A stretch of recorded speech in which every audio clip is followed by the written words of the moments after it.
E Danilo do Botafogo vai jogar no Palmeiras, no Flamengo ou vai para a Europa? Vídeo de hoje do canal do Nicola traz novidades sobre o tema. Para completar, Filipe Luís pediu jogadores do Flamengo lá para o Mônaco. O Flamengo fez proposta por Luiz Henrique, atacante do Zenit. Vídeo de hoje do canal do Nicola traz a resposta e fala sobre as últimas do mercado, bastidores, finanças.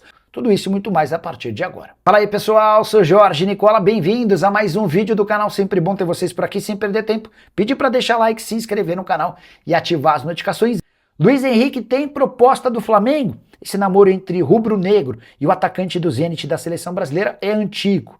E muita gente tem afirmado que o Flamengo é o maior interessado com direito à oferta oficial. Antes de gravar esse vídeo, consultei uma pessoa do staff do Luiz Henrique e perguntei: o Flamengo fez proposta? Existe negociação? Qual a chance de acordo? Abre aspas para essa fonte: não recebemos proposta nenhuma. Importante registrar que de fato o Luiz Henrique já esteve na mira do Flamengo, mas a pedida do Zenit, de algo na casa dos 40 milhões de euros, torna essa negociação quase impossível. O presidente BAP tem afirmado que até pode trazer reforços, mas com investimentos mais modestos. A única exceção aberta seria para a contratação de Danilo, volante que pertence ao Botafogo, numa operação de até 25 milhões de euros. Certamente, para fechar com o Luiz Henrique, vai haver a necessidade de um investimento maior. Luiz Henrique, que também esteve na mira do Al Ahly, da Arábia Saudita, mas o Al Ahly preferiu fechar com Trincão, jogador do Sporting de Portugal, que está sendo comprado por 45 milhões de euros. Só para completar, o Zenit e o staff do Luiz Henrique imaginavam que a Copa do Mundo seria a oportunidade de colocá-lo na vitrine do mundo. Até porque o Luiz Henrique havia deixado excelente impressão nos amistosos pré-Copa. Só que, pro Luiz Henrique, a Copa não poderia ter sido pior. Ele participou apenas do primeiro jogo contra Marrocos, entrando nos 28 minutos finais. Nos 4 jogos seguintes, o Luiz Henrique nem sequer saiu do banco de reservas. Você gostaria dele jogando com a camisa do Fla? Até que valor você gastaria? Já usa o espaço para comentário para registrar. Só não esquece de deixar like e se inscrever no canal. A gente se encontra assim que surgir notícia. Tchau. Quero fechar esse giro de notícias para contar que Taylon, atacante de lado de campo de só 19 anos de idade e um dos destaques da Série B, vestindo a camisa do Avaí, interessa ao Rio Ave de Portugal e a 2 clubes da Série A do Campeonato Brasileiro. Não consegui descobrir o nome dos clubes, mas posso contar para vocês que já existiram as primeiras rodadas de conversa. O Avaí pede 5 milhões de reais pela liberação, a tentativa de conseguir essa contratação por cifras inferiores. Na atual temporada, o Taylon soma 36 jogos com 7 gols e 8 assistências. E Filipe Luís pediu jogadores do Flamengo? Essa especulação tem ganhado força desde que o ex-comandante do Fla foi anunciado como técnico do Mônaco. Já disseram que Léo Pereira, zagueiro, Gonzalo Plata, atacante, e agora Carrascal, meio atacante da seleção colombiana, poderiam trocar o Flamengo pelo Mônaco a partir de pedidos de Filipe Luís. O que eu fiz? Entrei em contato com Thiago Escuro, que é o diretor executivo de futebol do Mônaco brasileiro, que passou, por exemplo, pelo Red Bull Bragantino.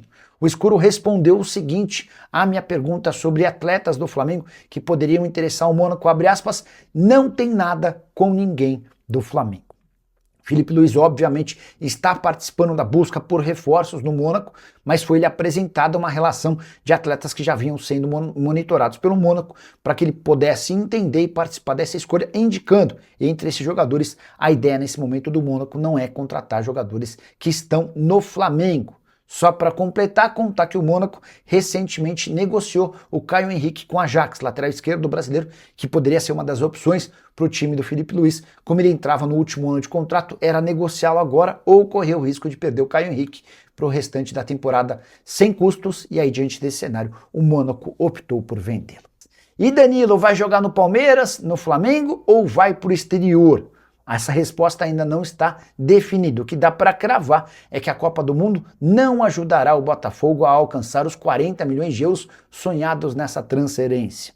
Danilo foi para o Mundial cheio de esperança, até porque vinha deixando excelente impressão nos amistosos pré-Copa. Mas ninguém sabe ao certo o porquê Carlo Ancelotti preteriu o jogador, que disputou apenas 4 jogos e 44 minutos ao longo de toda a Copa. Nem para a partida contra a Noruega, em que Paquetá estava machucado, o Danilo foi opção como titular, ele entrou só na reta final da partida. E diante desse cenário, 40 milhões de euros dá para cravar que o Botafogo não vai alcançar.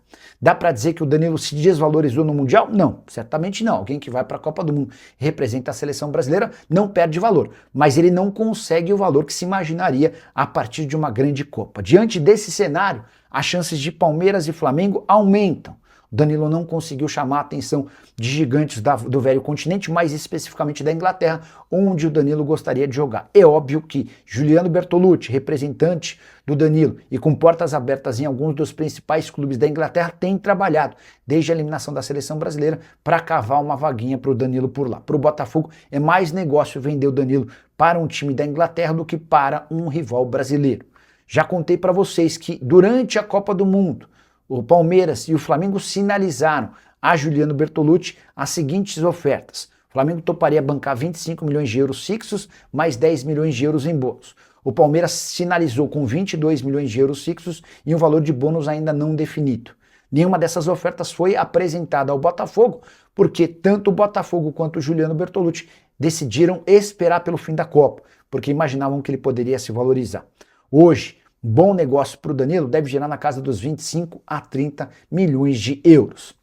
A informação que eu tenho é de que não há nada fechado entre Palmeiras, Botafogo e Danilo. Vários setoristas do Palmeiras têm cravado que o acordo está sacramentado. A minha informação é completamente diferente. O Palmeiras até vai ter a preferência do Danilo caso decida ficar no Brasil, mas não há nada apalavrado, fechado, bem longe disso. Há uma sinalização, inclusive, com oferta inferior à do rival Flamengo. Aguardemos cenas dos próximos capítulos. Assim que tiver qualquer novidade eu volto para contar para vocês. Combinado? Não esqueçam de deixar like, de se inscrever no canal, de comentar esse vídeo e se puderem compartilhar melhor ainda. Abraço, tchau. E Alan Patrick está de saída do Internacional. O jogador que é camisa 10 e ídolo do torcedor colorado não tem conseguido jogar com Paulo Pesolano. E nos últimos dias, o representante do atleta André Cury foi procurado pelo Internacional com a pedida para que ele busque um novo clube para o Alan Patrick. É importante que você, que torce para algum outro time no Brasil, não se empolgue. Isso porque o Alan Patrick já fez 14 partidas no Campeonato Brasileiro, o que inviabiliza sua atuação na Série A do Brasileiro por outra equipe no segundo semestre.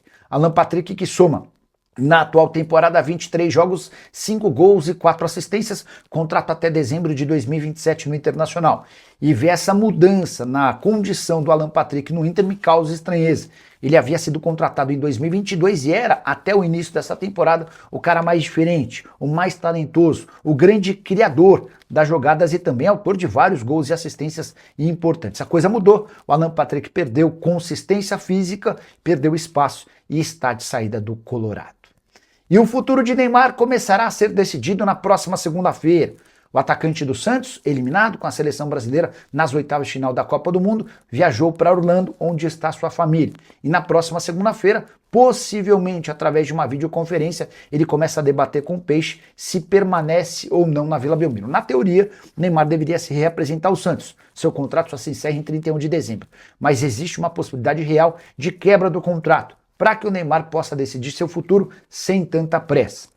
Ele tem propostas, no plural, de times dos Estados Unidos. O FC Cincinnati é o maior interessado. O Neymar ainda não se decidiu, cogita inclusive, segundo pessoas próximas, se aposentar. Dá um tempo no futebol. Ele passou os últimos meses focado na Copa do Mundo e outra frustração sem precedentes. O Brasil não era eliminado nas oitavas de final desde 1990. Importante registrar ainda que Neymar teve atuação bem discreta na Copa. Foram apenas 2 partidas, o gol marcado de pênalti na derrota por 2-1 contra a Noruega, já nos acréscimos. Não podemos nos esquecer que o Santos deve mais de 90 milhões de reais ao craque, referente aos 6 primeiros meses do contrato do ano passado, quando o Neymar tinha direito a uma participação em em propagandas fechadas para o uniforme santista. Bora de notícias, deixa eu começar falando sobre Vozinha, goleiro de 40 anos de idade, da seleção de Cabo Verde e uma das sensações da Copa do Mundo. Ele está desempregado, vocês sabem, né? Desde o fim do mês passado, o contrato dele com o Chaves acabou e não foi renovado. No Chaves, da segunda divisão de futebol em Portugal, ele tinha direito a um salário de 3 mil euros. A gente está falando de quase 18 mil reais. e a nova realidade do Vozinha vai ser muito, mas muito melhor. No fim de semana chegaram a especular que ele estaria perto de Atlético Goianiense e Avaí. Antes de gravar esse boletim, conversei com o Pedro Silva, empresário português que representa o Vozinha. Ele admitiu que existem tratativas com vários dos times da Série B, embora sem acordo. A ideia é fechar nessa semana o próximo clube do goleiro, que vai assinar o maior contrato da sua vida. A gente está falando de uma remuneração de no mínimo R$100 mil por mês. Ou seja, o cara vai saltar de 18 mil mensais para mais de 100 mil aos 40 anos de idade. Importante contar que o Vozinha tem sondagens de outros mercados, mas está muito convencido de que jogar no Brasil seria a melhor das opções, até por conta de todo o engajamento que as redes sociais lhe garantiram. Ele chega à Copa do Mundo com 50 mil seguidores, depois de uma campanha da Cazé TV, ultrapassa os 18 milhões de seguidores nas redes sociais. Caberia no seu time o Vozinha? No meu, seria titular.